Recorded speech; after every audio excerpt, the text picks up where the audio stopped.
আলহামদুলিল্লাহ, যাবতীয় প্রশংসা জানাই সেই মহান রবের দরবারে, যিনি আজকে আমাদেরকে সুস্থ শরীরে জুমার খুতবা শ্রবণ এবং সালাত আদায়ের উদ্দেশ্যে একত্রিত করেছেন। আলহামদুলিল্লাহ,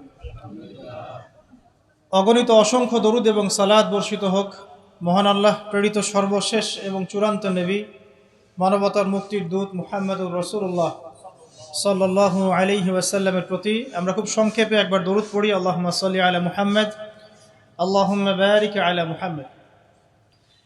আজকে থেকে 1450 বছর আগে নবী মুহাম্মদ সাল্লাল্লাহু আলাইহি ওয়াসাল্লাম একদিন মসজিদে বসেছিলেন। এমত অবস্থায় একজন আগন্তুক মসজিদে প্রবেশ করলেন, যার শরীরে ধবধবে সাদা পোশাক ছিল এবং যার চুলগুলো প্রচণ্ড রকম কালো ছিল। তিনি এসে নবী সাল্লাল্লাহু আলাইহি ওয়াসাল্লামের হাঁটুর সাথে হাঁটু লাগিয়ে দিয়ে বসলেন, যাকে মদিনার কোনো মানুষ চিনতে পারছে না। তার দুহাত নবী সাল্লাল্লাহু আলাইহি ওয়াসাল্লামের উরু এর উপরে রাখলেন, রেখে তাকে 4টা প্রশ্ন করলেন। প্রথম প্রশ্ন হচ্ছে, ইয়া মুহাম্মদ সাল্লাল্লাহু আলাইহি ওয়াসাল্লাম, হে মুহাম্মদ সাল্লাল্লাহু আলাইহি ওয়াসাল্লাম, আখবিরনি আনিল ইসলাম, আমাকে ইসলাম সম্পর্কে বলুন। নবী সাল্লাল্লাহু আলাইহি ওয়াসাল্লাম ইসলামের সংজ্ঞা বললেন, ইসলাম হচ্ছে তুমি আল্লাহর সাথে কাউকে শরিক করবে না, শুধুমাত্র আল্লাহর ইবাদত করবে, 5 ওয়াক্ত সালাত কায়েম করবে, নিসাব পরিমাণ সম্পদ হলে যাকাত প্রদান করবে, রমাদান মাসে সওম রাখবে, সামর্থ্য হলে হজ করবে। ইসলাম। তিনি বললেন, সাদাকতা, আপনি সত্য বলেছেন। ওমর রাদিয়াল্লাহু আনহু বলছেন, ফাআজিবনা লাহু ইয়াসআলুহু ওয়া ইউসাদ্দিকুহু, আমরা তার এই স্টেটমেন্টটা শুনে অবাক হলাম যে সে নিজেই প্রশ্ন করছে আবার নিজেই সত্যায়ন করছে। তিনি আবারও প্রশ্ন করলেন, আখবিরনি আনিল ঈমান, হে মুহাম্মদ সাল্লাল্লাহু আলাইহি ওয়াসাল্লাম, আমাকে বলুন ঈমান কাকে বলে। নবী সাল্লাল্লাহু আলাইহি ওয়াসাল্লাম বললেন, ঈমান হচ্ছে আল্লাহর প্রতি বিশ্বাস, তার সমস্ত ফেরেশতাদের প্রতি বিশ্বাস, সমস্ত নবী রসুলগণের প্রতি বিশ্বাস, আসমানি কিতাব সমূহের প্রতি বিশ্বাস, পরকালের জীবনের প্রতি বিশ্বাস এবং তাকদীর বা ভাগ্যের ভালো মন্দের প্রতি বিশ্বাস। তিনি আবারও বললেন, সাদাকতা, সত্য বলেছেন আপনি। তিনি আবারও প্রশ্ন করলেন, ইয়া মুহাম্মদ সাল্লাল্লাহু আলাইহি ওয়াসাল্লাম, আখবিরনি আনিল ইহসান, আমাকে বলুন ইহসান কাকে বলে। নবী সাল্লাল্লাহু আলাইহি ওয়াসাল্লাম বলছেন, আল ইহসান, ইহসান হচ্ছে আন তা'বুদাল্লাহা কাআন্নাকা তারাহ, ইহসান হচ্ছে তুমি এমনভাবে আল্লাহর ইবাদত করবে যেন তুমি আল্লাহকে দেখতে পাচ্ছো। ওয়া ইল্লাম তাকুন তারাহু ফাইন্নাহু ইয়ারাক, যদি তুমি তাকে দেখতে না পারো জেনে রাখবে আল্লাহ তোমাকে দেখছেন। ইহসান মানে একনিষ্ঠতা, আল্লাহ কনসিয়াসনেস, যেটার সাথে তাকওয়া জড়িত আছে। আর তাকওয়াই হচ্ছে আল্লাহর কাছে সম্মানের একমাত্র মানদণ্ড। ইন্না আকরামাকুম ইনদাল্লাহি আতকাকুম। চতুর্থবার সেই ব্যক্তি আগন্তুক, উজ্জ্বল সাদা জামা, কালো চুল, কুচকুচে কালো চুল। তিনি আবারও জিজ্ঞাসা করছেন, ইয়া মুহাম্মদ আখবিরনি আনিস সাআহ, আমাকে কিয়ামত সম্পর্কে বলুন, কিয়ামত কবে হবে। কি বললেন? কিয়ামত কবে হবে। তাহলে কিয়ামত সম্পর্কে সচেতনতা, এটা দ্বীনের একটা অংশ, যেহেতু এখানে দ্বীনের বেসিক প্রশ্নগুলো করা হচ্ছে। এখানে নবী সাল্লাল্লাহু আলাইহি ওয়াসাল্লাম বলছেন, মাল মাসউলু আনহা বিআ'লাম মিনাস সাইল, এ বিষয়ে প্রশ্নকারী এবং উত্তরদাতা উভয়ের জ্ঞানী সমান। প্রশ্নকারীর চেয়ে উত্তরদাতা বেশি জানে না, মানে এক্স্যাক্টলি কোন ডেটে, কোন সালে, কখন কিয়ামত হবে কেউ বলতে পারে না। কেউ পারবে? এবারে প্রশ্নকারী থেমে যাচ্ছেন না, তিনি আবারও প্রশ্ন করছেন, ফাখবিরনি আন আমারাতিহা, তাহলে আমাকে কিয়ামতের কিছু সাইন্স এবং নিদর্শন বলুন। কিয়ামত কবে হবে এক্স্যাক্টলি আমরা বলতে পারছি না, কিন্তু আমাকে কিছু নিদর্শন বলে দিন। নবী মুহাম্মদ সাল্লাল্লাহু আলাইহি ওয়াসাল্লাম এবার 2টো নিদর্শন বলছেন, মাত্র 2টো। লক্ষণীয় বিষয় হচ্ছে যে নবী সাল্লাল্লাহু আলাইহি ওয়াসাল্লাম সারা জীবনে কিয়ামতের শত শত নিদর্শন বলেছেন, তিনি এই হাদিসে মাত্র 2টো বলেই শেষ করে দিলেন। 2টোর মধ্যে একটা হচ্ছে, ওয়ান তারাল উফাতাল উরাতাল আলাতা রিয়াশাই ইয়াতাতাওয়ালুনা ফিল বুনিয়ান ওয়া আন তালিদাল আমাতু রাব্বাতুহা। এই 2টা। এক, যখন তুমি দেখবে দাসী তার মনিবকে প্রসব করছে, দাসী তার মনিবকে জন্ম দিচ্ছে, কিয়ামতের জন্য অপেক্ষা করতে থাকো। এবং 2, যখন দেখবে রাখাল শ্রেণীর নগ্ন পায়ের, নগ্ন দেহের মানুষেরা উঁচু উঁচু অট্টালিকা নির্মাণের প্রতিযোগিতা করছে, ফান্তাজিরিস সাআহ, তখন কিয়ামতের অপেক্ষা করতে থাকো। লক্ষণীয় বিষয়, নবী সাল্লাল্লাহু আলাইহি ওয়াসাল্লাম সারা জীবন শত শত আলামত বলেছেন কিয়ামতের, কিন্তু এখানে মাত্র দুটো। এরপরে এই ব্যক্তি চলে গেলেন। ওমর রাদিয়াল্লাহু আনহু বলছেন, ফালাবিসনা মালিয়ান, আমরা খুব নিশ্চুপ হয়ে বসে থাকলাম। এরপরে রাসূল সাল্লাল্লাহু আলাইহি ওয়াসাল্লাম বলছেন, ইয়া ওমর, হে ওমর, আতাদরি মানিস সাইল, তুমি কি জানো এই ব্যক্তি কে ছিল প্রশ্নকারী? ওমর ইবনে খাত্তাব তিনি বলছেন, আল্লাহু ওয়া রাসূলুহু আ'লাম, আল্লাহ এবং তার রাসূল ভালো জানেন, আমরা জানি না। এবারে নবী সাল্লাল্লাহু আলাইহি ওয়াসাল্লাম অ্যানসার করছেন, ইন্নাহু জিবরিল, এই ব্যক্তি ছিল জিবরাইল আলাইহিস সালাম। আতাকুম ইউআল্লিমুকুম দীনাকুম, তিনি এসেছিলেন তোমাদেরকে তোমাদের দিন শেখাতে। আতাকুম ইউআল্লিমুকুম দীনাকুম, তিনি এসেছিলেন তোমাদেরকে তোমাদের দিন শেখাতে, তিনি নিজে শিখতে আসেন নাই, তোমাদেরকে তোমাদের দিন শেখাতে তিনি এসেছেন। তাহলে দিনের বেসিক চারটা প্রশ্ন আমরা পেলাম। আর বলে রাখি, এই হাদিসটা সহিহ মুসলিমে আছে, মিশকাতে আছে, এবং এই হাদিসটা নবী সাল্লাল্লাহু আলাইহি ওয়াসাল্লামের জীবনের শেষের দিকে হাদিস, প্রথম দিকের নয়, জীবনের শেষের দিকে নবী সাল্লাল্লাহু আলাইহি ওয়াসাল্লাম এখানে দিনের বেসিক চারটা প্রশ্নের উত্তর দিয়েছেন। ইসলাম কাকে বলে আমরা জানলাম, ইসলামের 5 পিলার, কালিমা, সালাত, সাওম, যাকাত, হজ। ঈমানের 6 পিলার, আপনারা জানেন এটা, আল্লাহ বিশ্বাস, ফেরেশতা, নবী রাসূল, আসমানি কিতাব, তাকদীর এবং পরকাল। এই 6টাকে মুখে স্বীকৃতি দিতে হয়, অন্তরে বিশ্বাস করতে হয়, কাজে বাস্তবায়ন করতে হয়। যারা মুরজিয়া, তারা মনে করে, মুরজিয়া মানে শৈথিল্যবাদী, তারা মনে করে যে খালি মুখের স্বীকৃতি দিলেই যথেষ্ট, কাজের প্রয়োজন নাই, লা ইলাহা ইল্লাল্লাহ বলেছি এনাফ, আর কিছু লাগবে না। ওদের আকীদা হচ্ছে আমল করলেও হয়, না করলেও হয়, আর ঈমান বাড়েও না কমেও না। তাদের মতে একজন সাধারণ ব্যক্তির ঈমান আবু বকর সিদ্দিক রাদিয়াল্লাহু আনহুর ঈমান সেম, নাউযুবিল্লাহ। অপোজিশনে একটা দল আছে খাওয়ারেজ, যারা মনে করে যে কেউ কবিরা গুনাহ করলেই কাফের, কবিরা গুনাহ করলেই সে হত্যার যোগ্য, কাফের হয়ে যায়। এটাও একটা বাতিল আকীদা। মূল বিষয়টা হচ্ছে যে ঈমানের জন্যে স্বীকৃতি এবং এই যে মনের বিশ্বাস, এটা হচ্ছে মূল শেকড়, আর আমল হচ্ছে ফুরু, মানে শাখা প্রশাখা। আমল ভালো হলে আপনার ঈমান বাড়তে থাকবে, পাপের কাজ করতে থাকলে ঈমান কমে যাবে। তারপরে বেসিক একটা প্রশ্ন, ইহসান কাকে বলে? নবীজি উত্তর দিলেন, এমনভাবে আল্লাহর ইবাদত করবে যেন আল্লাহকে তুমি দেখছো। এই চেতনা নিয়ে যারা ইবাদত করতে পারে তারা ইহসানের মধ্যে আছে। এর সাথে কিন্তু তাসাউফ শব্দটা জড়িত আছে, আল্লাহর মারিফতকে বুঝতে পারা। আর এখন কিন্তু তাসাউফ একটা ফরগটেন প্যাথ, এই রাস্তায় কেউ চলতে চায় না এখন, বরং তাসাউফের নামে অনেক কিছু বিকৃতি হয়েছে দিনের মধ্যে, এদিকে অনেকে নিজেদের দর্শন হারিয়ে ফেলেছে। কিন্তু তাসাউফের একটা পরিশুদ্ধ রূপ কিন্তু আছে, এমনভাবে আল্লাহর ইবাদত করো যেন তুমি আল্লাহকে দেখছো, আল্লাহকে ফিল করা, মারিফত অর্জন করা। আর চতুর্থ প্রশ্ন করেছেন, কিয়ামত কবে হবে? জীবনের শেষের দিকে নবী সাল্লাল্লাহু আলাইহি ওয়াসাল্লাম ইসলাম শেখাচ্ছেন, তার মধ্যে কিয়ামত কবে হবে প্রশ্নটাকে তিনি রেখেছেন অত্যন্ত গুরুত্বের সাথে। কারণ তিনি বলছেন, আমি জানি না কবে কিয়ামত হবে। প্রশ্নকারী উত্তরদাতার জ্ঞান সমান। আবার প্রশ্ন করা হচ্ছে, তাহলে আমাকে জানায় দেন আলামত কি কি। তার মানে বুঝতে পারলাম যে আমরা যারা 1450 বছর পর হাদিসটা শুনছি, তাদের কিয়ামত সম্পর্কে সচেতন থাকা উচিত কিছুটা। এটা 1450 বছর আগের হাদিস, তখন তারা এগুলো সম্পর্কে সচেতন ছিলেন। সাহাবায়ে কেরাম রাদিয়াল্লাহু আনহুম আলোচনা করছেন মসজিদে, নবী সাল্লাল্লাহু আলাইহি ওয়াসাল্লাম যাচ্ছেন, জিজ্ঞাসা করছেন, কি বিষয়ে কথা বলছো তোমরা? সাহাবীরা বলছেন, আমরা কিয়ামত নিয়ে কথা বলছি, আলামাতুস সাআ নিয়ে কথা বলছি। তখন নবীজি সেই বিখ্যাত হাদিসটা বলেছেন যে এই 10টা বিষয় সংঘটিত হওয়ার আগ পর্যন্ত কিয়ামত হবে না। মানে 10 major signs of the last day, মানে শেষ দিবসের 10টা বড় বড় সাইন, এগুলো সবচেয়ে মেজর। তার মধ্যে 1 নম্বর দাজ্জালের খুরুজ, ইয়াজুজ আর মাজুজের আগমন, দাব্বাতুল আরদ, ঠিক আছে, 3টা বড় বড় ভূমিকম্প, পূর্বে, পশ্চিমে, মাঝখানে, ইয়েমেন থেকে আগুন বের হওয়া, ঈসা ইবনে মারইয়ামের আগমন ইত্যাদি। এরকম 10টা মেজর সায়েন্স দেয়া আছে, এটা আলাদা হাদিস। এখানে নবী সাল্লাল্লাহু আলাইহি ওয়াসাল্লাম মেজর সায়েন্স দুটো বলেননি, এটা কিন্তু ওই 10টা মেজর সায়েন্সের চেয়ে কম, মানে ছোট অংশের সায়েন্স। এখানে দুটোর কথা বলা আছে।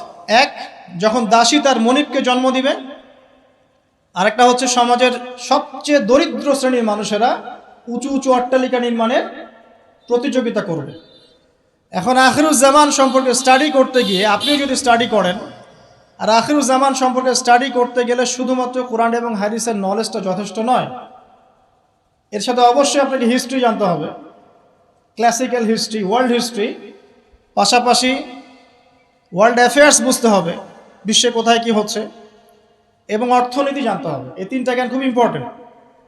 না হলে আমরা হাদিসগুলোকে দিয়ে বর্তমান প্রেক্ষাপটকে মেলাতে পারবো না, ডিল করতে পারবো না। আসেন, এখানে দুটো সাইন বলা হচ্ছে এবং এটাকে গুরুত্ব দেওয়া হচ্ছে। যদি আমরা ধরে নেই যে এখানে 100% প্রশ্ন করা হয়েছে, তাহলে 25% প্রশ্ন হচ্ছে কিয়ামত সম্পর্কে। আমি কি বুঝতে পারছি? 4টা প্রশ্ন যদি আমরা ধরি যে 100% ইন টোটাল কনভারসেশন, তাহলে 25% হচ্ছে কিয়ামত সম্পর্কে। তাহলে নিঃসন্দেহে এই বিষয়টা সম্পর্কে সচেতনতা জরুরি। কি জন্য জরুরি? যাতে করে আমরা হতাশ হয়ে বসে থাকি এই জন্যে, বরং আমরা যেন পরিস্থিতি সম্পর্কে সচেতন হয়ে উৎকৃষ্ট কর্মপন্থা বের করতে পারি, এই জন্য জরুরি। নাহলে সাহাবায়ে কেরাম রাদিয়াল্লাহু আনহুমের কি প্রয়োজন ছিল তারা মসজিদে বসে কিয়ামত সম্পর্কে আলোচনা করতেন? দুটো আলামত, এখানে দুটো অনলি। এখান থেকে আমাদের আজকের লেকচারের মূল জায়গা শুরু হচ্ছে। দেখুন, 1 নাম্বার যে আলামতটা নবী সাল্লাল্লাহু আলাইহি ওয়াসাল্লাম বলেছেন, সেটা হচ্ছে যখন দাসী তার মনিবকে জন্ম দিবে। দাসী কি মনিবকে জন্ম দিতে পারে? দাসী কাকে বলে? দাসী তো বোঝেন। দাসী কি তার মালিককে জন্ম দিতে পারে? ওলামায়ে কেরাম অনেক ব্যাখ্যা করেছেন। সবচেয়ে কমন যে ব্যাখ্যাটা করা হয়েছে সেটা হচ্ছে যে পিতা মাতার সাথে দাস দাসীর মতো আচরণ করা হবে। এটা কিয়ামতের একটা বড় নিদর্শন। এটা ব্যাখ্যা করার জন্য এখন খুব বেশি দূর যেতে হয় না, আপনি পেপার পত্রিকা এবং প্রিন্ট অ্যান্ড ইলেকট্রনিক মিডিয়াগুলো ঘাটলেই দেখতে পাচ্ছেন পিতা মাতার সাথে আজকে কি রকম নির্মম আচরণ করা হচ্ছে। এই তো কয়েকদিন আগে আমরা দেখলাম যে একজন ছেলে নিজের হাতে তার মাকে গুলি করে মেরে ফেলল। আর নিউজ তো সব আসে না, যে কয়েকটা আসে সেগুলোর আলোকে আমরা কিছু ইনফরমেশন পাই, কিন্তু এরকম কত যে ঘটনা এই প্রত্যেক দিন ঘটছে দিনে রাতে দেশের আনাচে কানাচে, আমরা কিন্তু জানি না। আমরা কয়েকটা ধর্ষণের খবর পাই, কিন্তু প্রত্যেক দিন যে কত মেয়ে ধর্ষিত হচ্ছে এগুলো খবর তো আমরা পাই না। তো পিতা মাতার সাথে দাস দাসীর মতো আচরণ করা হবে, এটা একটা ব্যাখ্যা।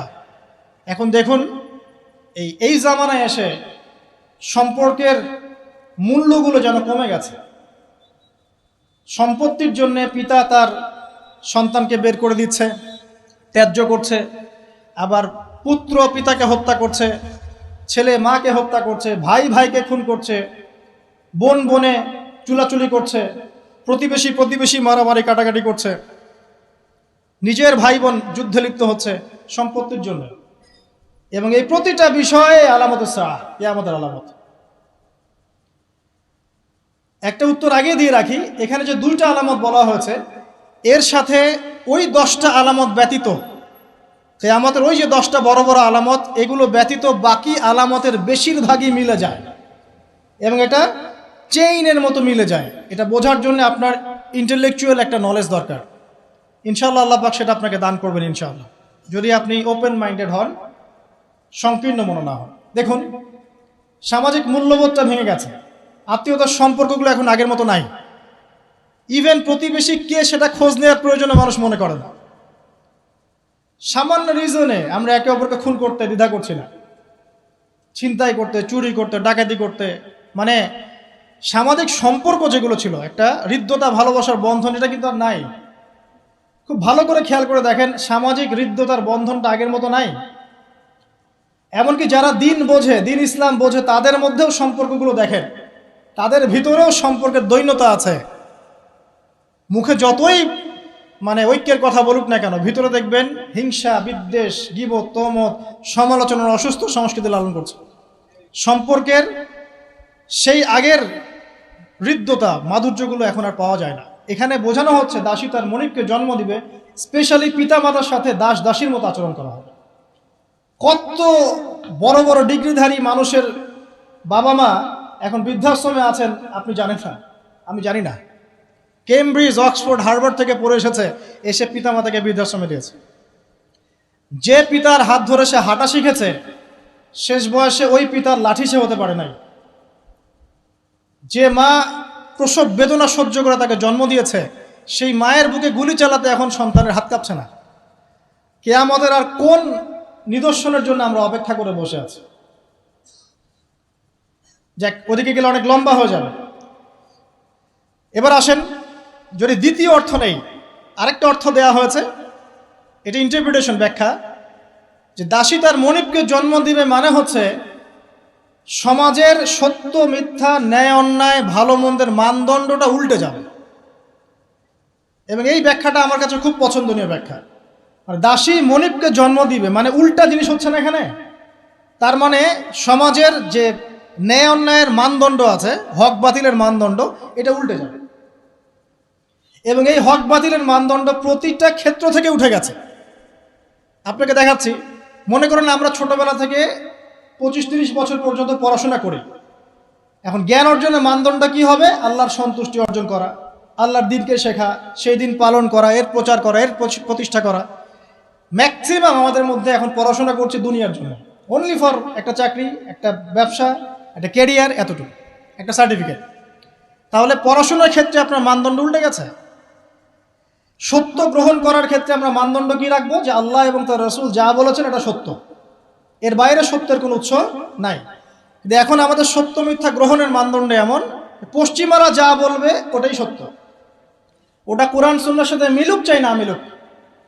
পশ্চিমার মনে করেন যত তন্ত্রমন্ত্র আছে, যত তন্ত্রমন্ত্র, পলিটিক্যাল তন্ত্র বলেন, ইকোনমিক তন্ত্র বলেন, সামাজিক তন্ত্র বলেন, হ্যাঁ, এক একটা নাম নিয়ে বললে বুঝতে পারতেন, যে ফেমিনিস্ট রেভলিউশন, কমিউনিজম, আপনার ওই যে সোকল্ড ডেমোক্রেসি আর কি, সোকল্ড যেটা যেটা সত্যিকার অর্থে না, সোকল্ড একটা সেকুলারিজম, এটা আসলে সেকুলারিজম না, সোকল্ড সেকুলারিজম।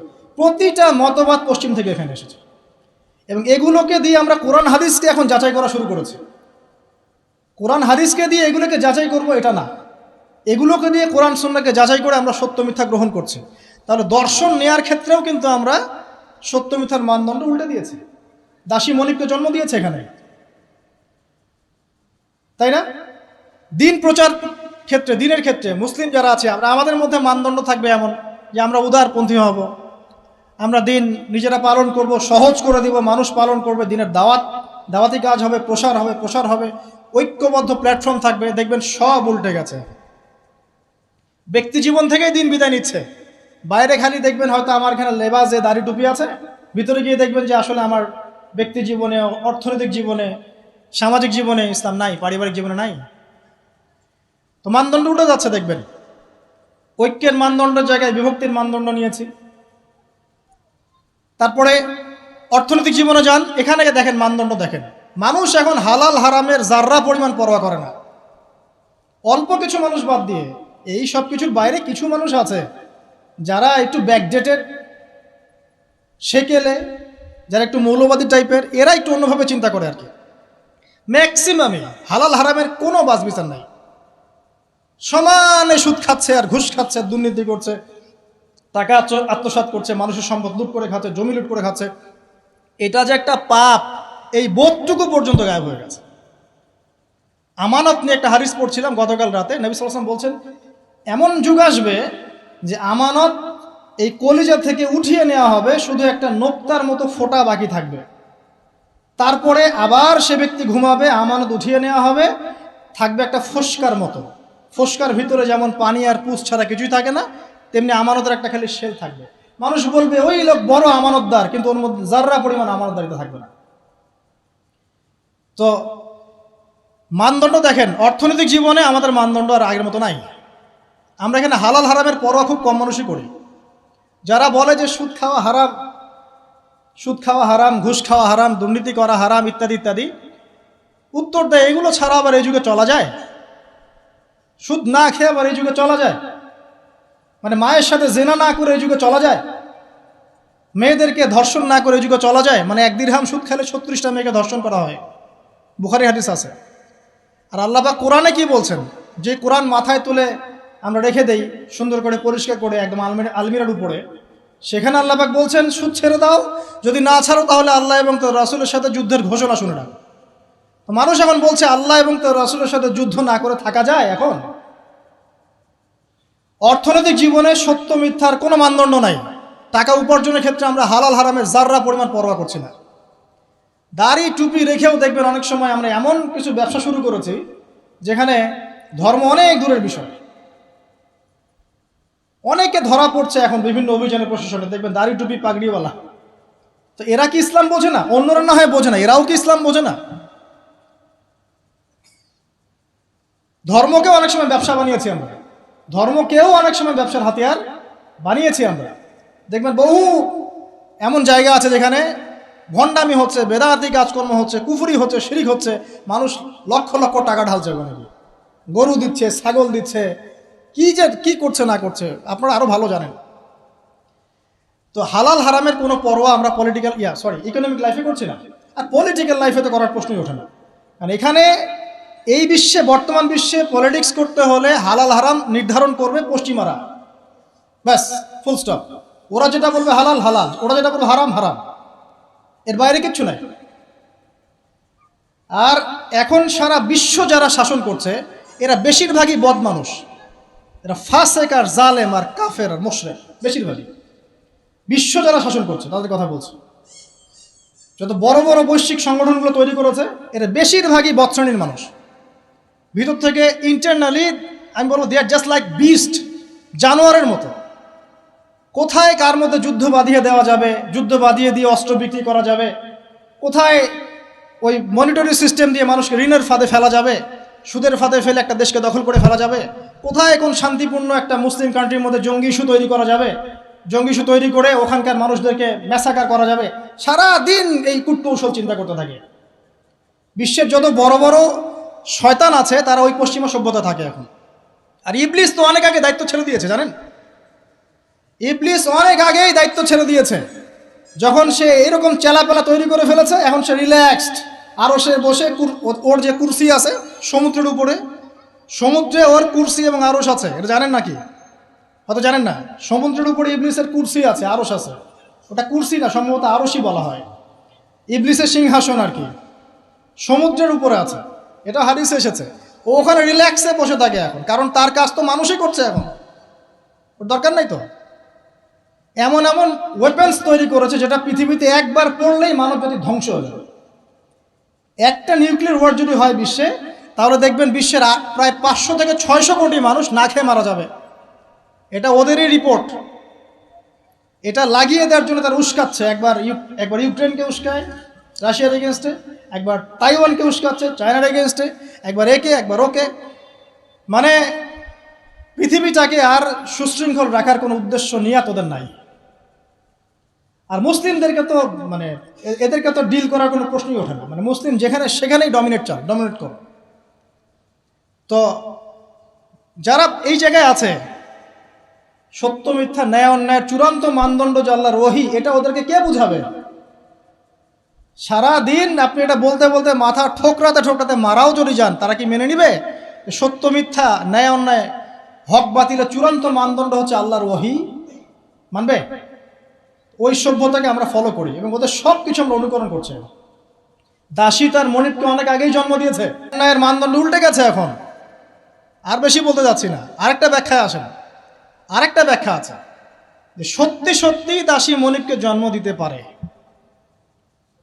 সত্যি সত্যি দাসী মনিবকে জন্ম দিতে পারে, যেটা এই 2020 সালে না আসলে, 22 সালে না আসলে আমরা বুঝতে পারতাম না। কিভাবে জন্ম দিতে পারে দেখাচ্ছে। নারী পুরুষের ফ্রি মিক্সিং চলছে সবখানে, যেখানে যাবেন সেখানে নারী পুরুষের ফ্রি মিক্সিং। যত ফ্রি মিক্সিং হয়েছে তত জেনা বেড়েছে, তত বেপরদামি বেড়েছে, তত বেশি রেপ হয়েছে, ধর্ষণ বাড়ছে। এর সাথে আছে পর্নোগ্রাফি, যেটা মানুষকে ভিতর থেকে পশু বানিয়ে দিয়েছে। বাসের মধ্যে একটা মেয়ে যাচ্ছে, 4-5 জন ধরে রেপ করে রেখে দিল। অটোতে একটা মেয়ে যাচ্ছে, একটা বাচ্চা মেয়ে রেপ করে রেখে দিল। এমনকি এমনও নিউজ পাওয়া যাচ্ছে পশু পাখির সাথে মানুষ জেনা লিপ্ত হচ্ছে, একটা ছেলে আরেকটা ছেলের সাথে জেনা লিপ্ত হচ্ছে নাউজুবিল্লাহ। এবং কোনো কোনো ক্ষেত্রে এরকম দু একটা ঘটনা মাদ্রাসাতেও ঘটছে, মানে পর্নোগ্রাফি দিয়ে সবাইকে পশু বানিয়ে দেওয়া হচ্ছে। খেয়াল করে দেখেন। এরপরে আবার পরকীয়া আছে, যখন এরকম বেপরদামি ধর্ষণ, ফ্যামিলিস্ট রেভলিউশন, ফ্রি মিক্সিং বাড়তে আছে, তখন কিন্তু ভালোবাসাটাকে, ভালোবাসা বলে একটা ব্যাপার যে আছে, লাভ, আল্লাহর পক্ষ থেকে যে ভালোবাসা আছে, এই লাভটাকে যৌনতা দিয়ে চেঞ্জ করে দেওয়া হয়েছে। ভালোবাসার চাইতে এখন মানুষ যৌন বিষয়টাকে বেশি গুরুত্ব দেয়, মানে মেয়েকে জাস্ট ভোগ করতে হবে। ভালোবাসা, তার সাথে কোমল থাকা, তার কষ্ট দেয়াগুলোকে একটু হাসি মুখে সহ্য করা, সবর করা, এগুলো কিন্তু নাই দেখবেন। এর উপর আবার বাইরের মিডিয়াগুলো আছে এবং পরকীয়া, যেটা মিডিয়াগুলো উস্কায় দিচ্ছে ফিল্মের মধ্য দিয়ে, আপনার সিরিয়ালের মধ্য দিয়ে, যে পরকীয়া একটা ভালো জিনিস, ট্রেন্ড, এক নতুন ফ্যাশন। তখন ঘরে ঘরে আপনি কি মনে করছেন, অলমোস্ট এভরি সিঙ্গেল ফ্যামিলি এখন পরকীয়াতে আসক্ত, জানেন? Almost every single family. অনেক ক্ষেত্রে ইসলামিক পরিবারগুলোর মধ্যে ওগুলো ঢুকে গেছে, আর যারা ইসলাম থেকে অনেক দূরে, ওদের কথা কি চিন্তা করতে থাকেন তাহলে? কেউ স্বামী স্ত্রীকে নিয়ে সন্তুষ্ট না, স্ত্রীর স্বামীকে নিয়ে সন্তুষ্ট না, ভিতরে ভিতরে ভাঙন চলছে। আর যখন এই ভাঙনগুলো চলতে আছে, তখন মেয়েরা সন্তান জন্ম দেওয়ার ফুরসত পাচ্ছে না, কারণ ওদের আবার কেরিয়ার বলে একটা ব্যাপার আছে, কেরিয়ারটাকে বিল্ড আপ করতে হবে সন্তান পরে। যখন সন্তান জন্ম দেওয়ার ফুরসত পাচ্ছে না, তখন কি করতে হবে? ওই পশ্চিমাদের মতো, বা এই যে আমাদের এই কর্নারে একটা নতুন ইসরায়েল আছে, এর নাম সিঙ্গাপুর, এ আবার একটা নতুন ইসরায়েল, এই ধরনের কান্ট্রিগুলোর মতো, ওখানকার মেয়েরা সন্তান জন্ম দেওয়ার সময় পায় না, ওরা জেনা করার সময় পায়। দেখা যায়, একটা জরিপে দেখা গেছে যে বিয়ের আগে একটা ছেলে প্রায় 20 থেকে 22টা মেয়ের সাথে যৌন সম্পর্ক করে। এটা নাউজুবিল্লাহ বলছেন, বাট আমি আরেকটা হাদিস পড়ছি রিসেন্টলি, যেখানে নবী সাল্লাল্লাহু আলাইহি ওয়াসাল্লাম বলছেন আখিরুজ্জামানে একটা ছেলের পিছনে এমনও একটা সময় আসবে, যেটা এখন আসে না আলহামদুলিল্লাহ, এমন একটা সময় আসবে যে একটা ছেলের পিছনে 30-40 জন মেয়ে ঘোরাঘুরি করবে শুধু যৌন সম্পর্কের জন্য। এই সময়টা ওরা পার করে এসেছে পশ্চিমারা। আচ্ছা, তো যেহেতু সন্তান জন্ম দেওয়ার ফুরসত নাই, ক্যারিয়ার আছে, জেনা ওপেন, জেনা চাইলেই মানুষ করতে পারে, বিয়ে করার প্রয়োজন হয় না, মদ ওপেন, জেনা ওপেন, পতিতালয় ওপেন, সবই ওপেন। এসব কিছু ওপেন করে দিয়ে আমরা কি করি? আমরা অপরাধ দমনের চেষ্টা করি। কি চমৎকার সাইকোলজি আমাদের, বাহবা দিতেই হয়। সব ওপেন, ওদের ওখানে ওপেন। তো ওখানে আর মেয়েরা চাকরি বাকরি এসবের দিকে ফোকাস করতে করতে সন্তান জন্ম দেওয়ার সময় নাই। কি করতে হবে? দরিদ্র যে কান্ট্রিগুলো আছে, যেমন ওই যে ইন্দোনেশিয়া, শ্রীলঙ্কা, কোনো কোনো ক্ষেত্রে আরও যে আপনার ওই যে আফ্রিকার কিছু কান্ট্রি, নাইজেরিয়া, যে ঘানা, যে মালি, এই টাইপের যে কান্ট্রিগুলো আছে, দরিদ্র, একদম দরিদ্র কান্ট্রি, এদের থেকে মেয়েদেরকে হায়ার করে। কিসের বিনিময়ে? যে তোমাকে ডলার দেওয়া হবে। ডলার কি জিনিস সেটা তো বোঝেন, এটা অস্ত্র সারা বিশ্বকে শাসন করা। আমি ছাপাবো, আমার প্রেস আছে, আমার সিনেট আছে, আমরা ছাপাবো, আর আমরা হচ্ছি ওয়ার্ল্ডের সুপার পাওয়ার, আমরা চাইলে ছাপাতে পারি, আমাদেরকে বলার কেউ নাই। ছাপাবো, ওইটা দিয়ে আমি তেল কিনবো, তাহলে এটাও আমার, ওইটাও আমার। এখন তেল যে কিনছি, ওকে আমি সেই ডলারগুলো দিচ্ছি, সে ওই ডলারগুলো নিয়ে মনে করছে আমি অনেক ধনী হয়ে গেলাম। হ্যাঁ, এবং সে ধনী হচ্ছেও, কারণ এটা চলছে সারা ওয়ার্ল্ডে। সে তার প্রযুক্তিগত উন্নয়ন, বস্তুবাদী উন্নয়ন করতে থাকলো, ভোগবিলাসে ব্যস্ত থাকলো। এরপর আবার সে ওই টাকা দিয়ে আমার কাছে অস্ত্র কিনছে। যে ডলার আমি তাকে দিলাম তেলের বিনিময়ে, এবার সেই ডলার দিয়ে সে আমার কাছ থেকে আবার অস্ত্র কিনছে। এবার আমি আবার অস্ত্রকে সেলও করলাম, তাহলে সবই আমার, আদতে আপনার কিছুই না। আর ওই অস্ত্র দিয়ে আপনি কি করছেন? ওই অস্ত্র দিয়ে আপনি মুসলিম কান্ট্রিদের মধ্যে গিয়ে মুসলিমদেরকে হত্যা করছেন। আর কোনো কোনো ক্ষেত্রে ইনোসেন্ট দুইটা কান্ট্রির মধ্যে লড়াই লাগিয়ে দিয়ে আমি অস্ত্র ব্যবসা করছি, কোটি কোটি টাকা, কোটি কোটি ডলারের। এই হলো চরিত্র। আমি কখনো বলি নাই যে ওরা ইয়াজুজ আর মাজুজ, আমি শুধু এতটুকু বলেছি যে ওদের মধ্যে ইয়াজুজ আর মাজুজের চরিত্র আছে, সারা দুনিয়া ফাসাদ সৃষ্টি করে বেড়ানো। মূল পয়েন্টে আসেন, ওইসব দরিদ্র কান্ট্রি থেকে মেয়েদেরকে নিয়ে ডলারের বিনিময়ে মেয়েদের গর্ভটা ভাড়া নেওয়া হচ্ছে। 9 মাস এখানে স্পার্ম ইনজেক্ট করা হবে এবং এর ফলে একটা বেবি হবে, এবং এই বেবিকে অনেক ভালো কিছু খাওয়াতে হবে। এই জন্য 9 মাস তাকে খুব ভালো পানি, ভালো খাবার দেওয়া হয়। এরপর যখন মেয়েটা গর্ভ খালাস করে বাচ্চাকে রেখে সে তার কাজ শেষে চলে গেল, $1 বিনিময়ে তার গর্ভধারণ নেওয়া হয়েছে। এবার এই যে বাচ্চাটা জন্ম নিল, এই বাচ্চাটা কার? দাসীর না মনিবের? বলেন। মনিবের। কার কার এটা? মনিবের। এই যে দাসী মনিবকে জন্ম দিয়ে চলে গেল, এই ব্যাখ্যা আমরা আজকে থেকে 5-10 বছর আগেও বুঝতে পারতাম না। তার মানে কোরআন এবং সুন্নাহ কি কিয়ামত পর্যন্ত থাকবে না? একটা সাইনকে কেন্দ্র করে অনেকগুলো বিষয় বলা সম্ভব হলো। তাই বলছি এই দুটোর সাথে কিয়ামতের ছোট ছোট আলামতগুলো সবগুলোই মোটামুটি কানেক্টেড।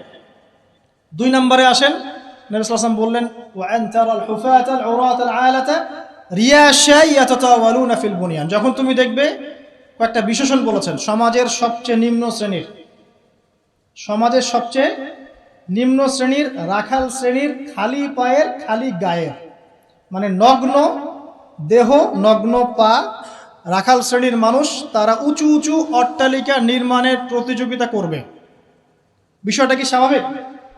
এটাও তো ওইটার মতোই যে মানদণ্ড উল্টে গেল, দাসী মনিবকে জন্ম দিল, এটাও তো মানদণ্ড উল্টেই মনে হচ্ছে। কিন্তু এটা হবে কিয়ামতের আগে, নবীজি বলেছেন তার পবিত্র জমানে অবশ্যই হবে। এটা যে হয়ে গেছে অলরেডি, এটা বোঝার জন্য কি আমার খুতবা দেওয়ার দরকার আছে? স্পেশালি আমরা যারা এই যে বড় বড় সিটিসগুলোতে থেকে অভ্যস্ত, ঢাকায় থাকি, নিউ ইয়র্কে থাকি, হ্যাঁ ব্রিটেনে থাকি, মেলবোর্নে থাকি, বড় বড় সিটিসগুলো, দুবাইয়ে থাকি, তাদের কাছে কি এই বিষয়গুলো চোখে স্পষ্ট দেখা যায় না? এমন কোন হিস্ট্রি পড়েন না আপনি, এমন কোন সময় কি গিয়েছিল পৃথিবীর উপর যখন পুরো পৃথিবীর এই হাইলি কনস্ট্রাক্টেড বিল্ডিংসের প্রতিযোগিতা ছিল? একটা সময় ছিল, সেটা হলো আদ এবং সামুদ জাতির সময়, যখন তারা নিজেদের মধ্যে এসব কনস্ট্রাকশন নির্মাণের প্রতিযোগিতা করত। আল্লাহ পাক ওদেরকে ধ্বংস করে দিয়েছে। কিন্তু ওইটা সারা বিশ্বে গ্লোবালি ছিল না, ওই একটা কওমের মধ্যেই সীমাবদ্ধ ছিল। এটা কিভাবে সম্ভব? রাখাল শ্রেণীর মানুষ অট্টালিকা তৈরি করবে? এখানে 3-4টা ব্যাখ্যা হতে পারে। এক, ওই রাখাল শ্রেণীর মানুষের কাছে এমন কিছু ধন সম্পদ করতলগত হবে, ওই যে আমরা বলি হেরিটেজ, মানে কি বলি, গুপ্তধন, এই টাইপের কিছু সম্পদ তারা পাবে রাখাল শ্রেণীর মানুষ, এবং এগুলো দিয়ে তারা উঁচু উঁচু অট্টালিকা নির্মাণের প্রতিযোগিতা করবে। এটা হয়েছে।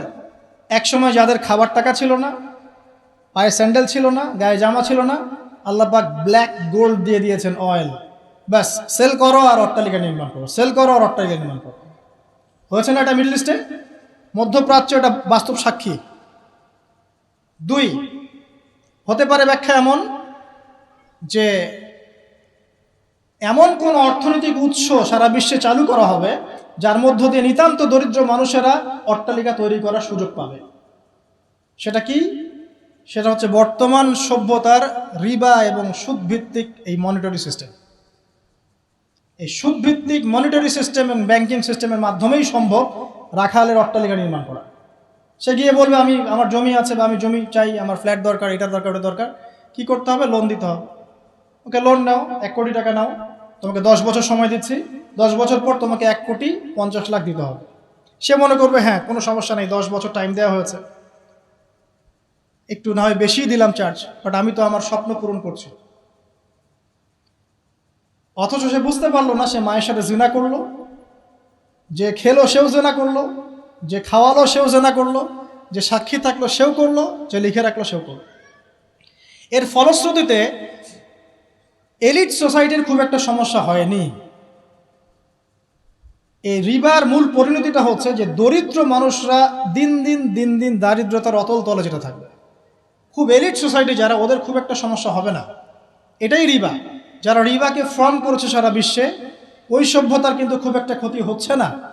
যাদেরকে ও সুদ খাওয়াচ্ছে, IMF এর থ্রু দিয়ে বলেন, ওয়ার্ল্ড ব্যাংকের থ্রু দিয়ে বলেন, সবাইকে সুদ খাওয়াচ্ছে। ঋণ চাচ্ছ, ঋণ দিব, এইসব শর্তগুলো দেখে ঋণ দিব, তবে আমাকে এত % দিতে হবে, অত % দিতে হবে।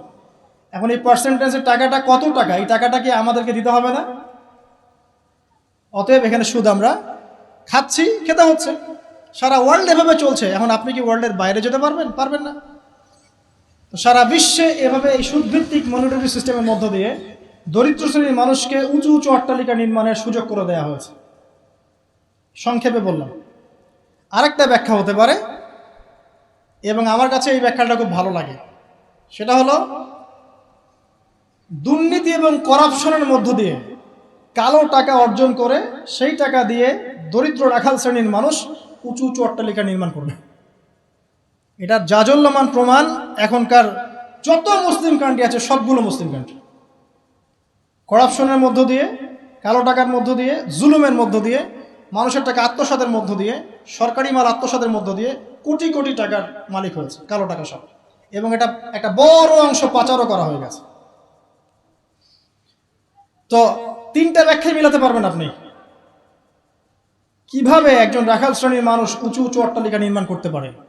হয় তার কাছে গুপ্তধন সে প্রাপ্ত হবে আল্লাহর পক্ষ থেকে, অথবা সে সুদভিত্তিক ব্যাংকিং সিস্টেমের মধ্যে দিয়ে এটা করবে, অথবা সে জুলুম এবং করাপশনের মধ্য দিয়ে এটা করবে। তবে শেষ কথা হচ্ছে, সবকিছু করার পরেও কিয়ামত পর্যন্ত এই হাদিসে জিবরিলে তার নাম রাখালি থেকে যাবে, রাখালি থেকে যাবে, রাখালি থেকে যাবে। আপনি কি বুঝতে পারছেন? সম্মান দেওয়ার মালিককে। যত কিছুই করুক না কেন, কিয়ামত পর্যন্ত এই হাদিসের মধ্যে ওদেরকে এই নামেই ডাকা হবে, ওয়ান তারাল হুফাতাল উরাতাল আলাতা রিয়াশাই ইয়াতাতাওয়ালুনা ফিল বুনিয়ান, এভাবেই ডাকা হবে। এই সায়েন্সগুলো নবী সাল্লাল্লাহু আলাইহি ওয়াসাল্লাম বলেছেন। এর পাশাপাশি আর অনেক কথা তিনি বলেছেন। মানুষের মধ্যে ধর্মীয় জীবন থেকে ইসলাম আস্তে আস্তে সংকীর্ণ হয়ে আসবে, উম্মার মধ্যে ফাটল বাড়তে থাকবে, মানুষ দ্বীনের জ্ঞান অর্জনকে খুব একটা মূল্যায়ন করবে না, ইলম উঠে যাবে, আলেম ওলামাদের মৃত্যু হবে, ওলামাদের উপর জুলুম আসবে, জাহেলদেরকে মানুষ আলেম রূপে গ্রহণ করা শুরু করবে, মানুষ ইসলামকে বিকৃত ব্যাখ্যা করা শুরু করবে, এবং এমন একটা সময় আসবে যে কাফের মুশরিক মুনাফিকরা পর্যন্ত ইসলামের ব্যাখ্যা নিয়ে মুসলিমদের সাথে তর্ক করবে। পারিবারিক বন্ধন ভাঙবে, বাবা মা সন্তান সন্ততি পারিবারিক বন্ধন ভাঙবে, প্রচুর জেনা বাড়বে এবং জেনাকে মানুষ হালাল মনে করবে, প্রচুর মাদক বাড়বে, মাদককে মানুষ হালাল মনে করবে, পরকীয়াকে মানুষ হালাল মনে করবে, বাদ্যযন্ত্রগুলোকে মানুষ হালাল মনে করবে, বিনোদনের নামে, এন্টারটেইনমেন্টের নামে মানুষ এমন এমন হারাম কাজে লিপ্ত হবে যার ফলশ্রুতিতে তাদেরকে একদিন বানর এবং শুয়োর বানিয়ে দেওয়া হবে। আল্লাহ পাকের দয়া না থাকলে, আর পৃথিবীতে যদি অন্য মাখলুক না থাকতো, আল্লাহ পাক আসমান থেকে বৃষ্টি বন্ধ করে দিতেন। এগুলোর ফলশ্রুতিতে মুসলিমদের উপরে দুর্দশা নেমে আসবে, দুর্ভোগ নেমে আসবে, খুনাখুনি বাড়বে, হারাজ বাড়বে। নবীজি বলছেন হারাজ হচ্ছে এমন বিষয়, একজন ব্যক্তি মারা যাবে, সে জানবে না কেন মারা গেলাম। একজন ব্যক্তিকে মেরে ফেলা হবে, যে মারবে সেও বুঝতে পারবে না কেন তাকে মারছি, আর যে মারা যাবে সেও বুঝতে পারবে না কেন আমাকে মারল। সবচেয়ে মারাত্মক হচ্ছে যে ফেমিনিস্ট রেভলিউশন বাড়বে, মহিলাদের মধ্যে বেপরদামি বাড়বে, ব্যভিচার বাড়বে, এবং পতিতাদের সংখ্যা বাড়বে। এটা ফ্রি হয়ে যাবে, মানুষ সবার উন্মুক্ত হয়ে যাওয়ার সময় ইজি আপনার কাছে উন্মুক্ত হয়ে যাবে, মাদক ইজি উন্মুক্ত হয়ে যাবে, অশ্লীলতার প্রসার ঘটবে। তখন আল্লাহর রাসূল বলছে সাল্লাল্লাহু আলাইহি ওয়াসাল্লাম, আল্লাহ পাকের পক্ষ থেকে ভূমি ধসের আযাব আসবে, ভূমি ধসের আযাব আসবে, জালজালা ভূমিকম্প আসবে, এবং আকৃতি পরিবর্তনের আযাব আসবে, মানুষের আকৃতি পরিবর্তন হয়ে যাবে। তিনি বলছেন সময়গুলো এমনভাবে যাবে যেন মানুষের কাছে মনে হবে যে গতকালটা আজকের চাইতে ভালো ছিল। মানুষের কাছে এমন মনে হবে গতকালটা আজকের চাইতে ভালো ছিল, গত বছর এই বছর হচ্ছে ভালো ছিল। মানুষের কাছে মনে হবে যে হায়, আমি যদি কবরবাসী হতাম, কবরের পাশ দিয়ে হেঁটে যাবে আর বলবে হায়, আমি যদি জীবিত না থেকে কবরবাসী হতাম। প্রকৃতিও পরিবর্তন হয়ে যাবে, প্রকৃতি ঋতু পরিবর্তন হয়ে যাবে, বৃষ্টিপাতের মধ্যে সমস্যা সৃষ্টি হবে, বন্যা বলেন, ভূমিকম্প বলেন, খরা, দুর্যোগ যা যা দেখছেন আল্লাহর পক্ষ থেকে গজব আযাব, এগুলো ক্রমান্বয়ে বাড়তে থাকবে। এমনকি সময়কে কেন্দ্র করে বলা হয়েছে সময় পর্যন্ত সংক্ষিপ্ত হয়ে আসবে। এত দ্রুত টাইম পাস হয়ে যাবে যে মানুষ মনে করবে যে একটা বছর চলে যাচ্ছে একটা মাসের মতো, একটা মাস একটা সপ্তাহ, একটা সপ্তাহ একটা দিনের মতো, একটা দিন একটা ঘন্টার মতো। উম্মার দুর্দশা, নবী সাল্লাল্লাহু আলাইহি ওয়াসাল্লাম বলছেন তোমরা সংখ্যায় প্রচুর হবে, তোমরা বিভক্ত হয়ে থাকবে খণ্ডে খণ্ডে, তোমরা সংখ্যা প্রচুর হবে, কিন্তু মৃত্যুর ভয় তোমাদেরকে পেয়ে বসবে এবং তোমরা আল্লাহর রাস্তায় আল্লাহর দ্বীনের জন্য সংগ্রাম করতে চাইবে। এতে করে তোমাদের উপরে বহিঃশত্রুর আক্রমণ চাপিয়ে দেওয়া হবে, জুলুম বাড়বে, মাজলুমের সংখ্যা বাড়তে থাকবে, জালেমকে অবকাশ দেওয়া হবে, জালেমকে ছাড় দেওয়া হবে, সে জুলুম করতে করতে এমন পর্যায়ে নিয়ে যাবে যে মনে হবে যে তারা এই বিশ্বের নতুন ফেরাউন। জিউসরা শক্তিশালী হবে, ইসলামের এগেইনস্টে যে শক্তিগুলো আছে এরা শক্তিশালী হতে থাকবে, ওদের মধ্যে ইউনাইটেড বন্ড দেখা যাবে। স্পেশালি জেরুজালেমের কথা এসেছে যে ওই জায়গাটা শক্তিশালী হবে।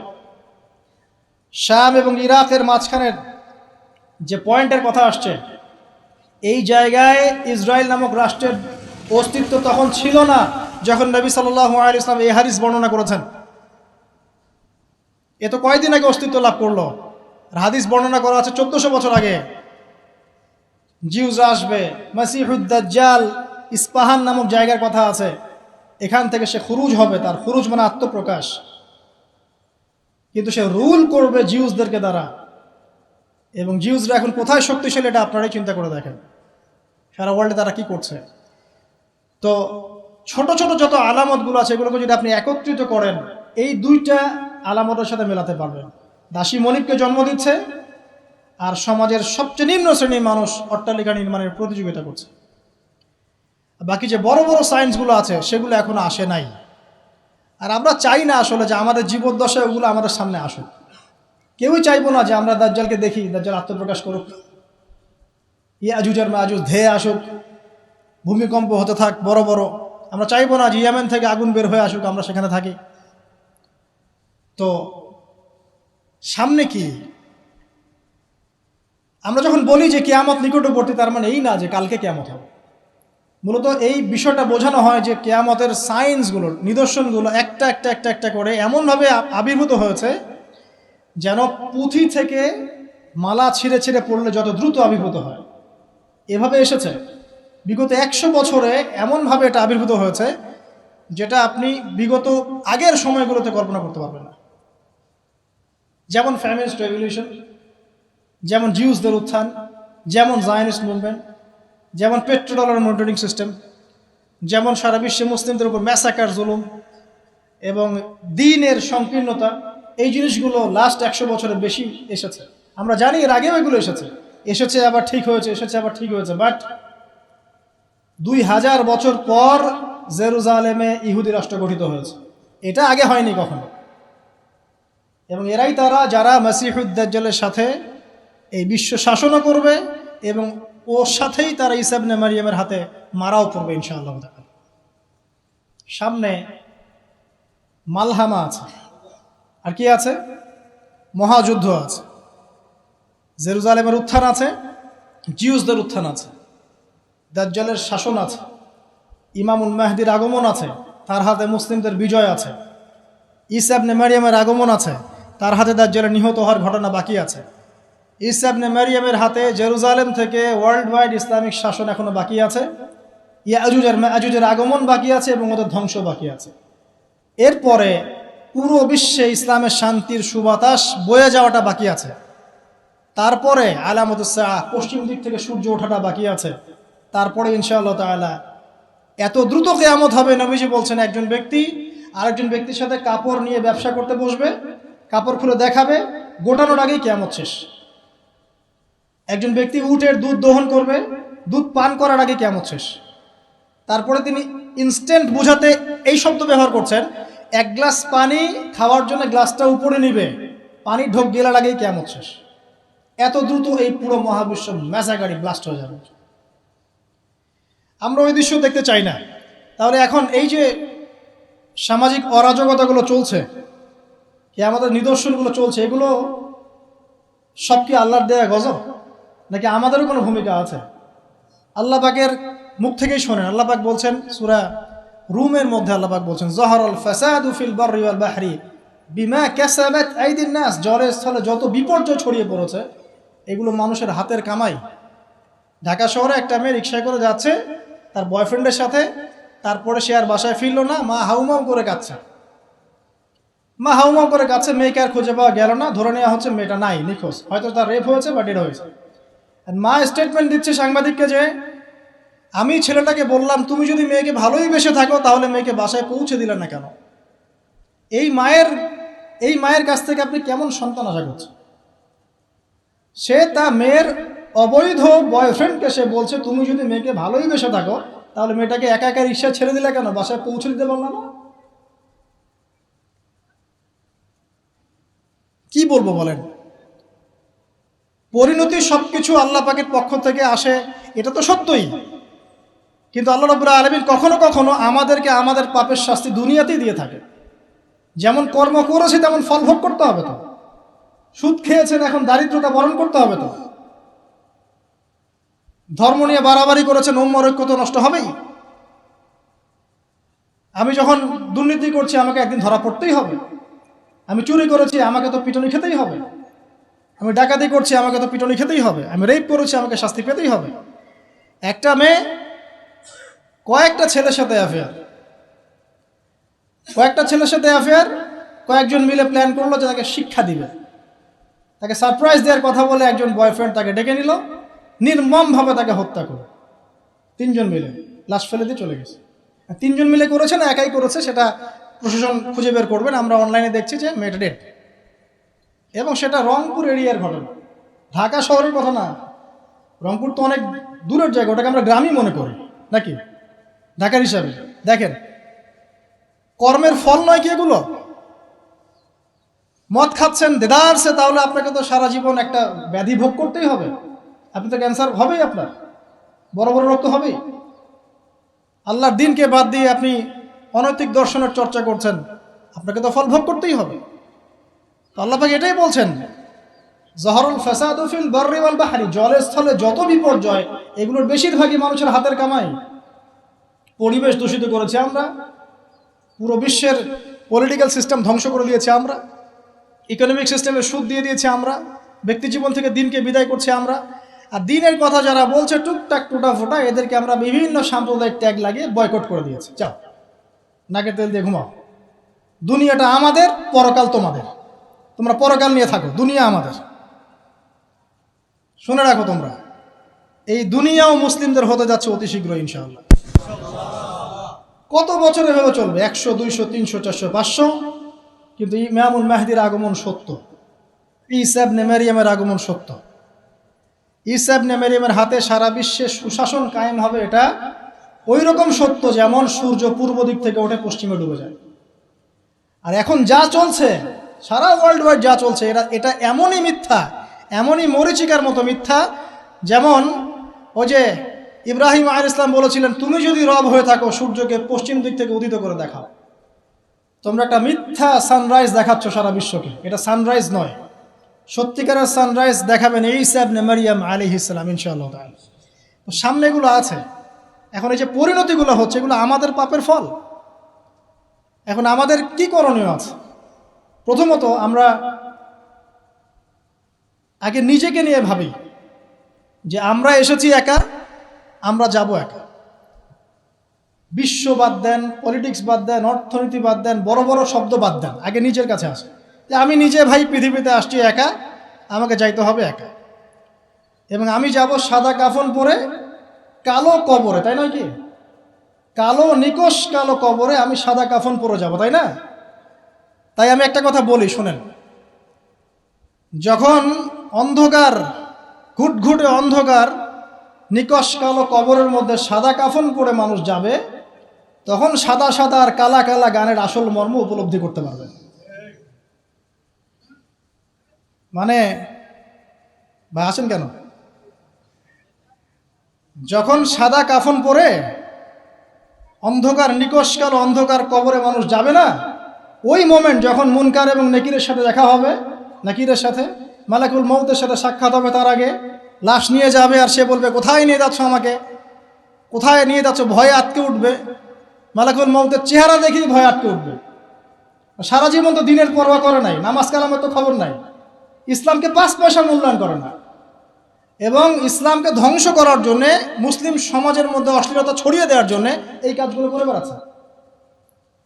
যখন এই অবস্থা তাদের হবে, এবং কবরে প্রশ্নগুলো করা হবে এবং হাতুড়ি দিয়ে পিটানো হবে।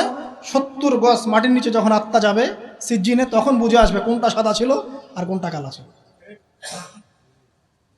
মানুষ মুসলিমদের, স্পেশালি যুবতী আমাদের ইয়াং টিনেজারদেরকে এমনভাবে ইনফ্লুয়েন্স করা হচ্ছে এগুলো দিয়ে, মনে হচ্ছে পর্নই আসল জগৎ, মনে হচ্ছে এই মাদকই আসল জগৎ, এই সিগারেটটাই আসল, এই গান বাজনা মিউজিকই আসল, এই কনসার্টগুলোই আসল। এবং এগুলোতে যেহেতু মজা আছে, একটা লাজ্জাত ফ্লেভার পাওয়া যায় ইনস্ট্যান্ট, এই জন্য যুব সমাজ দ্রুত এর পিছনে দৌড়ানো শুরু করছে। আর একটা যুবকদেরকে যখন আপনি একটা জাতির যুবকদেরকে মেরুদণ্ড ভেঙে দিবেন, তখন এই জাতি কখনোই আপনার এগেন্স্টে দাঁড়াতে পারবে না। সুদূর প্রসারী নীল নকশা এটা মুসলিম যুবকদেরকে আল্লাহর দিন থেকে সরিয়ে দেওয়ার জন্য। এদেরকে প্রমোট করার মিডিয়ার অভাব নাই, পত্রিকার অভাব নাই। তাহলে আপনি কি করবেন এখন? প্রথমত আপনি নিজেকে চিন্তা করতে হবে যে আমি মুসলিম, আগে আমাকে বাঁচতে হবে এবং আমার ছেলে আমার মেয়ে এদেরকে আমি অন্তত এই পথে দিব না। যদি এদেরকে পড়ানোর কোনো প্রতিষ্ঠানই না পাই, নিজে প্রতিষ্ঠান করে ওকে পড়াবো ইনশাআল্লাহ। যদি সেটাও না পারি, আমার কাছে একা একা বসে শিখবে ইনশাআল্লাহ, কি সমস্যা? যদিও এটার পক্ষে আমি খুব স্ট্রং মত দেই না, আমাদেরকে চেঞ্জ করতে হবে সিচুয়েশন। যদি দেখেন কোনো অপশনই খোলা নাই, সবখানেই ফিতনা, সবখানেই ফাসাদ, কি করবেন? আপনার ছেলে মেয়েকে তো পড়াতে হবে। আমার ওয়াইফ আমাকে বলছে আমার বেবিকে আমি কোথাও দিব না। কি করবা তাহলে? তা আমি 10 বছর পর্যন্ত পড়াবো। সে মাশাআল্লাহ আরবি জানে, উর্দু জানে, ফার্সি জানে, সবই জানে, তা আমি পড়াবো ওকে। বললাম যে এভাবে হবে না, এভাবে হবে না। কতদিন আপনি আটকে রাখবেন সন্তানকে? যখন সে বাইরে যাবে দেখবে জেনা উন্মুক্ত, মেয়েরা উন্মুক্ত, বেপরদামি উন্মুক্ত, পর্ন উন্মুক্ত, সব উন্মুক্ত, মাদক উন্মুক্ত। সৎসঙ্গ না থাকলে, ভালো প্যারেন্টিংস না থাকলে, আপনার ভালো পরিবেশ না থাকলে, ভালো সোসাইটি কমিউনিটি না করতে পারলে আমি আমাদের সন্তানদেরকে বাঁচাতে পারবো না। ওরা ওদের দেহকে নষ্ট করবে না ঠিকই, কিন্তু ওদের আত্মাটাকে পুড়িয়ে ঝাঁঝরা করে ছেড়ে দিবে, আত্মাটাকে কলুষিত করে শেষ করে দিবে। আর সমাজের এই অসঙ্গতিগুলো যখন চলছে আর আমাদের আত্মা কাঁদে না, আমাদের খারাপ লাগে না, আমাদের পাপবোধ জাগ্রত হয় না, বুঝতে হবে ওই ঈমান আর আমাদের মধ্যে নাই যে ঈমান থাকলে এই পাপ দেখলে মানুষের খারাপ লাগা সৃষ্টি হয়।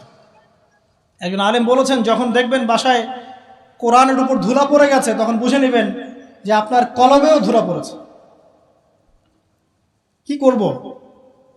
নিজে বাঁচার জন্য আগে নিজেকে চিন্তা করতে হবে যে আমি আখিরাতের বান্দা, দুনিয়াতে এসেছি মেহমানের মতো, আল্লাহ কিছু দায়িত্ব কর্তব্য দিয়েছেন, টাইম শেষ হবে আল্লাহ পাক টান দিয়ে চলে যাবে। কাউকে আল্লাহ পাক এখানে রাখেন নাই, দুনিয়াতে কেউ চিরস্থায়ী হয় নাই। যত বড় পরাশক্তি ছিল, ফেরাউন, নমরুদ, হামান, কারুন, কেউ পৃথিবীতে চিরস্থায়ী হয় নাই। আজকের বিশ্বে যারা আছে বড় বড় পরাশক্তি, কেউ পৃথিবীতে চিরস্থায়ী হবে না। এগুলো শুধুমাত্র সময়ের ব্যাপার মাত্র, সময় চলে যাবে, এরাও শেষ, কেউ থাকবে না, না মুমিন, না কাফের, না মুশরিক, না কেউ না। অতএব যারা এসেছি তারা চলে যাবে, এই ফিলিংসটা সবার আগে জরুরি। এই ফিলিংসটা আসলে পরে আমার প্রথম দায়িত্ব হচ্ছে ইলম অর্জন করা, তারপরে লক্ষ্য স্থির করা যে আমার জীবনে তো একটা লক্ষ্য আছে। এভারেজ লাইফ লিড করবে সবাই, 1999 জন মানুষ এভারেজ লাইফ লিড করে, খায় দায় ফুর্তি করে, স্ত্রী সহবাস করে, বাচ্চা পয়দা করে, শেষ, ডেড, শেষ বয়সে ক্যান্সার, ডায়াবেটিস, মারা গেল। এটাই করতেই কি দুনিয়াতে এসেছি? দিন ইসলাম নিয়ে আমাদের কোনো স্বপ্ন নাই? যারা ইতিহাস পড়ে দেখেন, যারা যুগে যুগে ইসলামের অগ্রগামী ছিলেন, তারা কি আমাদের মতোই এভারেজ মুসলিম ছিলেন, নাকি এক্সট্রা অর্ডিনারি কিছু তারা করতেন? আর আমরা কি আমাদের উম্মার মধ্যে ছোটখাটো বিষয়গুলোকে নিয়েই পড়ে থাকবো? আর কতদিন আমরা এগুলো নিয়ে পড়ে থাকবো? আর কতদিন আমরা একে অপরের গীবত আর তহমত আর সমালোচনার, হাত বাঁধার, পায়ে পা লাগানো আর আমি এসব নিয়ে পড়ে থাকবো? তাও শান্তি পান, তারপরে আমাদেরকে দিনের জন্য কিছু করতে দেন, যুব সমাজকে করতে দেন, যারা এখন করতে চায় আগ্রহী ওদেরকে কোনো রাস্তা দেখান।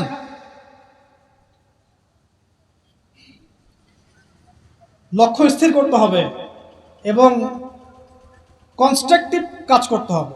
আবেগের বশে হুটহাট কোনো কিছু কাজ না, আবেগের বশে দিনই কাজ না। পরিবেশ পরিস্থিতি বুঝে কনস্ট্রাকটিভলি দিনের কাজ করতে হবে, গঠনমূলকভাবে, না শৈথিলতাবাদ আর না কোনো উগ্রপন্থা, না কোনো চরমপন্থা। মাঝামাঝি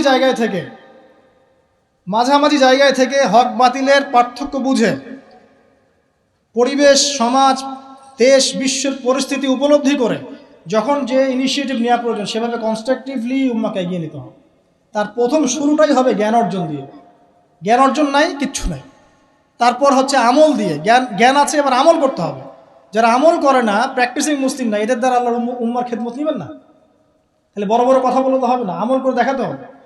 ইকোনমিক লাইফে হালাল হারাম বেঁচে চলতে হবে। পারিবারিক লাইফে নিজের স্ত্রী সন্তানদেরকে ইসলামিক এনভায়রনমেন্টে রাখতে হবে, পরিবেশ তৈরি করতে হবে। আমি যদি আমার পরিবারের মধ্যে দিনকে প্রতিষ্ঠা করতে না পারি, তাহলে কিভাবে আমি আমার উম্মার মধ্যে দিনকে নিয়ে চিন্তা করব, প্রতিষ্ঠা করব? হ্যাঁ, এটা হতে পারে। ইব্রাহিম আলাইহিস সালামের বাবা ইসলাম কবুল করেন না, এটা হতে পারে। নূহ আলাইহিস সালামের সন্তান ইসলাম কবুল করেন, এমনটা হতে পারে। কিন্তু এগুলো রেয়ার ঘটনা। আর exceptional anything is not an example, একটা কথা আছে যে এক্সেপশনাল কোনো কিছু একটা কনস্ট্যান্ট ফিক্স এক্সাম্পল হতে পারে না। এগুলো ব্যতিক্রম ধর্মী কথা, এটাও হতে পারে। কিন্তু আমাদের ইসলামিক প্যারেন্টিং আনতে হবে পরিবারের মধ্যে। আমাদের আগামী প্রজন্মকে নিয়ে স্বপ্ন দেখা শিখতে হবে। আগামী প্রজন্মকে কিভাবে মানুষ করব, কি পড়াবো, ওদেরকে কি খাওয়াবো, কোন এনভায়রনমেন্টে বড় করব। এমনভাবে পরিস্থিতি পরিবর্তন হচ্ছে, খারাপের দিকে যাচ্ছে। কোনো কোনো ক্ষেত্রে আইন শৃঙ্খলা বাহিনীর যে সদস্যরা আছেন তারা হিমশিম খেয়ে যান যে মানুষ এরকম পাপ করতে পারে। তাদের মাথার উপর দিয়ে যাচ্ছে যে মানুষ এইভাবে পাপ করতে পারে। একটা কথা আমি বলি, এখন এই যুগে মানুষ এমন এমন পাপ করছে, এমন এমন ক্রাইম করছে যা কোনো চোখ দেখে নাই, কোনো কান শোনে নাই, কোনো অন্তর কল্পনা করতে পারে না। আপনি প্র্যাকটিক্যালি দেখে নেন। এনভায়রনমেন্টটা চেঞ্জ করতে হলে আমাদেরকে পারিবারিকভাবেই চেঞ্জ করতে হবে, সোশ্যালি চেঞ্জ করতে হবে। কমিউনিটি দরকার, যারা ইসলামিক এই ফিলোসফিগুলো লালন করে তাদের মধ্যে একটা মিউচুয়াল বন্ধন দরকার। হৃদ্যতার ভালোবাসার, ওপেন মাইন্ডেড হওয়া, কনজাস্টেড না হওয়া, সংকীর্ণ মানসিকতার না হওয়া, এবং সাম্প্রদায়িক থটগুলো বাদ দিতে হবে। আমি একাই সঠিক, বাকি সব বাতিল। হ্যাঁ, আমি একাই ইসলামের মধ্যে আছে, বাকি সব খারেজি। মানে খারাজি, মানুষকে খারাজি বলতে বলতে বলতে নিজেই কখন খারাজি হয়ে গেছে তার ঠিক নেই। ও নিজে বাদ দিয়ে বাকি সবই খারাজি। মানে কোনো মিউচুয়াল আন্ডারস্ট্যান্ডিং নাই। যদি বাংলাদেশের কোনো মানুষ সব আলেমদেরকে একটা জায়গায় নিয়ে বসাতে পারে, বসে এক কাপ চা খাওয়াতে পারে, আমার মনে হয় এই কাজের ওসিলা আল্লাহ তাকে জান্নাত দিয়ে দিবেন ইনশাআল্লাহ। এটা এত কঠিন এবং এত বড় একটা কাজ যদি কেউ করতে পারেন আপনাদের মধ্যে, সব ওলামায়ে কেরামকে এক জায়গায় বসাবেন, বসে এক কাপ চা খাওয়ায় দেখান আমাকে, তারপরে দিনের কথা বলতে আসে, ঐক্যের কথা এবং আল্লাহর রাস্তায় অমুক তমুক পরে বলতে আসে। দেখেন এটা পারেন কিনা।